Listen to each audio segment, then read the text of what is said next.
Welcome sa day 5. Building our dream life. Medyo may mga challenges kanina na late si Kali nagising. Late din ako, so ngayon pa lang siya papasok hapon. Hi. Pero hindi tayo pwedeng mainis, hindi tayo pwedeng magalit kasi fault naman natin yun. So, pag muna si Kali sa school, tapos believer na.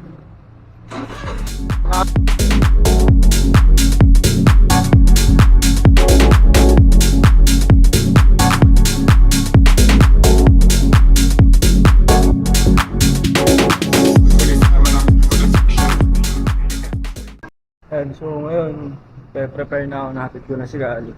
Prepare ako ng order. Ano tayo ng dalawang order for today.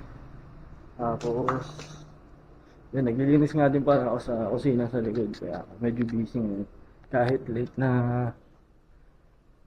nagising. Kailangan pala natin maging productive. Diba? Remember, no 0 days. Sunduin ko na si Kali ngayon. Hapon na. Hanggian niya na. Prepare ako sa likod ng mga stocks. Kasi nakalabas ka na sa dungeon. Ang gulo eh.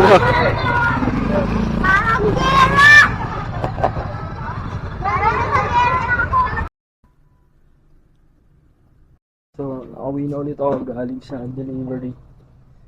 At gagawin ko ngayon yung flatbread na sinearch ko na recipe. Tingnan natin kung magagawa siyang wrap. Yan. Hindi ko nga alam kung perfect yung gawa ko, pero okay naman. Tingnan natin yung yung version ni Mami Kai. Ayun na. Tingnan na natin yung yung ang tawag nito, review ni Kali. Mamaya, medyo maselan din kasi yun. Nangid kami ng Nature Garden.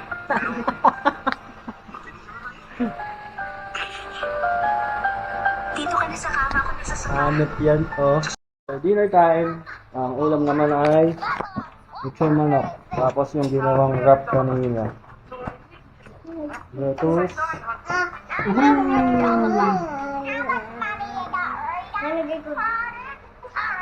Tapos meron po.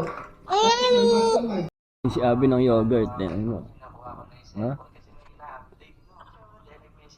Yummy? You like it?